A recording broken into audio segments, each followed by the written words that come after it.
Hello दोस्तों, आपका स्वागत है हमारे यूट्यूब चैनल में। दोस्तों, आज मैं आपको रिस्क मैनेजमेंट के ऊपर बताऊंगा कि आप रिस्क मैनेजमेंट को कैसे फॉलो कर सकते हो और आप रिस्क मैनेजमेंट को फॉलो करके अपना जो बड़े लॉसेस होते हैं उससे बड़े लॉसेस होने से बच सकते हो। ठीक है दोस्तों, तो चलिए वीडियो को शुरू करते हैं। देखिए दोस्तों, रिस्क मैनेजमेंट में सबसे पहले चीज़ें आती है, आपको तीन चीज़ों का आपको ध्यान रखना पड़ता है। ठीक है, सबसे पहले चीज़ आती है आपको रिस्क मैनेजमेंट में आपकी रिस्क टू रिवॉर्ड रेशियो। ठीक है, अब दोस्तों रिस्क टू रिवॉर्ड रेशियो और सेकंड चीज़ आती है आपकी कि आपको कितना रिस्क आपको एक दिन में या एक सिंगल ट्रेड में और एक महीने में आपको कितना रिस्क लेना चाहिए। ठीक है दोस्तों, और थर्ड चीज़ आपकी आती है कि पोजीशन साइजिंग। पोजीशन साइजिंग दोस्तों, देखिए पोजीशन साइजिंग बहुत इंपॉर्टेंट है। क्यों, मान लीजिए आपने रिस्क तो डिसाइड कर लिया कि आपने मुझे 3,000 का रिस्क लेना है, 4,000 का रिस्क लेना है। ठीक है, आपने पर पोजीशन इतनी ज़्यादा ले ली कि अगर आपका ऐसे हिट हुआ तो आपका 8-10,000 का लॉस हो जाए। ठीक है दोस्तों, तो चलिए अब मैं आपको शुरू से स्टार्ट करता हूँ, बताता हूँ कि आप कैसे ट्रेड कर सकते, मतलब कैसे रिस्क मैनेजमेंट को फॉलो कर सकते हो। ठीक है दोस्तों, तो सबसे पहले बात करता था मैंने रिस्क टू रिवॉर्ड रेशियो। ठीक है दोस्तों, पहला आया था रिस्क टू रिवॉर्ड रेशियो। ठीक है, रिस्क टू रिवॉर्ड रेशियो। दोस्तों, रिस्क टू रिवॉर्ड रेशियो होता क्या है? देखिए दोस्तों, मान लीजिए आपने कोई स्टॉक बाय किया। ठीक है, मान लीजिए 100 रुपये बाय किया। ठीक है, आपका 98 का है SL। ठीक है, 98 का आपका SL है। ठीक है, और 104 का आपका टारगेट है। ठीक है दोस्तों, अब आपका क्या है, 104 का टारगेट है और 98 का आपका SL है। ठीक है दोस्तों, अब आपने 2 रुपये का आपका स्टॉप लॉस है और 4 रुपये का आपका टारगेट है। ठीक है, तो 2 रुपये का दुगना 4 रुपये होता है, मतलब कि आपका जितना रिस्क है उससे डबल आपका टारगेट। तो मतलब आपका रिस्क टू रिवॉर्ड हो गया 1:2। ठीक है दोस्तों, और ऐसे ही अगर मान लीजिए आपका जो स्टॉप लॉस है वो भी 2 रुपये का और टारगेट पे आपको 2 रुपये का होता, तो आपका होता है रिस्क टू रिवॉर्ड 1:1 कि जितने का मैंने रिस्क लिया उतने का मेरा टारगेट मिला मुझे। ठीक है दोस्तों, अब आपको मैं एक चीज़ बताता हूँ, आप अगर बिगिनर हो तो आपको कोई भी आपका सेटअप बने, आपका कुछ भी बने, आपको 1:2 से नीचे की ट्रेड्स आपको लेनी नहीं है। मिनिमम 1:2 की आपको ट्रेड लेनी है। ठीक है दोस्तों, 1:2 क्यों कह रहा हूँ, 1:1 की ट्रेड आपको नहीं लेनी है बिल्कुल भी, अगर बिगिनर हो। ठीक है, और दोस्तों 1:2 की ही आपको ट्रेड लेनी है। अगर आपकी कोई ट्रेड ऐसी बनी जिसमें 1:2 आपका रिस्क टू रिवॉर्ड रेशियो नहीं आ रहा, तो आप उस ट्रेड को छोड़ दो। ठीक है दोस्तों, और दोस्तों अगर ऐसी ही आप बात करूँ, जैसे आपने 2 रुपये का स्टॉप लॉस रखा। ठीक है, और ऐसे ही आपका 6 रुपये का टारगेट या 8 रुपये का टारगेट। ठीक है दोस्तों, तो स्टॉप लॉस आपका 2 रुपये का, इससे 3 गुना। ठीक है, 6 रुपये। ठीक है, तो आपका रिस्क टू रिवॉर्ड होगा 1:3।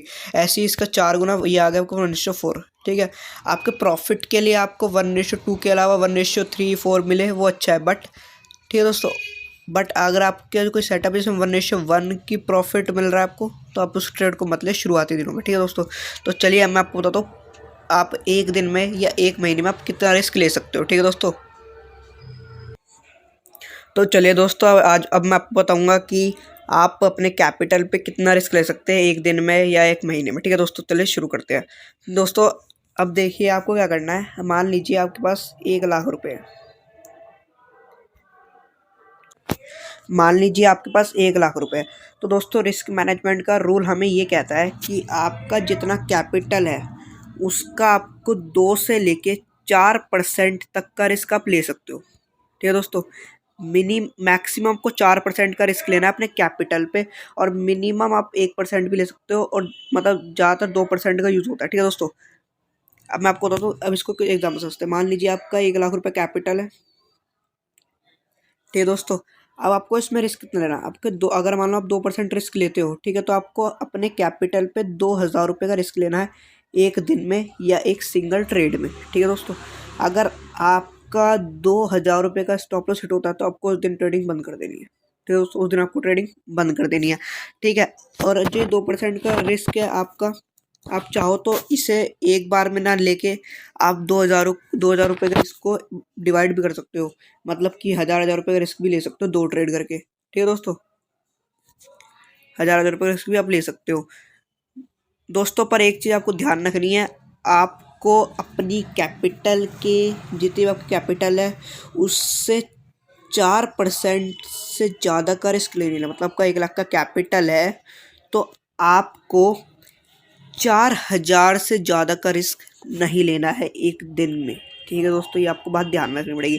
अब बात आती है एक महीने की, तो दोस्तों एक महीने में आप अपनी कैपिटल के ऊपर 6 से लेके 10% तक का रिस्क ले सकते हो। ठीक है दोस्तों, 6 से लेकर 10% तक रिस्क। मान लो आपका 100 की कैपिटल है, मतलब 1 लाख रुपये कैपिटल है आपके पास, तो आप मैक्सिमम 10,000 का रिस्क ले सकते हो 1 महीने के अंदर। ठीक है दोस्तों, अगर आपका अगर आपका ये 10,000 का रिस्क पूरा हो जाता है, मान लो अगर 2-3 दिन या 4 दिन में, 1 हफ्ते में आपका 10,000 रुपये चले जाते हैं आपकी 1 लाख कैपिटल से। मान लीजिए आपका 10,000 का लॉस हो जाता है और आपके 10,000 रुपये कैपिटल से चले जाते हैं। ठीक है दोस्तों, चाहे वो 1 दिन में जाए चाहे 10 दिन में जाए। ठीक है, तो आपको क्या करना है, उस महीने आपको ट्रेडिंग बंद कर देनी है। आपको अपने अंदर सोचना है कि अभी मैं ट्रेडिंग के लिए परफेक्ट नहीं हुआ, मुझे अभी प्रैक्टिस की और ज़रूरत है, मुझे अभी सीखने की और ज़रूरत है। ठीक है दोस्तों, इस आपको 10,000 से ज़्यादा का रिस्क 1 महीने में तो लेना ही नहीं है अपने कैपिटल। 10% से ज़्यादा का रिस्क आपको 1 महीने में अपने कैपिटल के ऊपर नहीं लेना है। ठीक है दोस्तों, अब तीसरी चीज़ आती है आपकी पोजीशन साइजिंग। अब पोजीशन साइजिंग क्या होती है? पोजीशन साइजिंग मतलब आप कितनी क्वांटिटी लोगे। ठीक है दोस्तों, कितनी क्वांटिटी आप लोगे। मान लीजिए आपका 1 लाख कैपिटल है, 1 लाख कैपिटल है। 1 लाख कैपिटल पे आपने मान लीजिए 2,000 रुपये का रिस्क लिया। ठीक है, मान लीजिए 2,000 का रिस्क लिया। ठीक है, और आपका जो स्टॉप लॉस है, देखिए पोजीशन साइजिंग कैलकुलेट करने का सिंपल सा रूल होता है कि जितना आपको रिस्क लेना है, मान लीजिए मैं 2,000 का रिस्क लेना है, और जो भी आपने चार्ट लिया या जो भी करा, उसमें आपने जो स्टॉप लॉस रखा, मान लीजिए 50 पॉइंट्स का आपने स्टॉप लॉस रखा पर क्वांटिटी। ठीक है, 2,000 रुपये का आपको रिस्क लेना है और जितना आपने स्टॉप लॉस रखा पर क्वांटिटी उसको आपको डिवाइड कर देना है, मतलब 2,000 डिवाइडेड बाय 50 कर देना है। ये दोस्तों, तो आपको क्या आ जाएगा, ये आपको 40 क्वांटिटी लेनी है।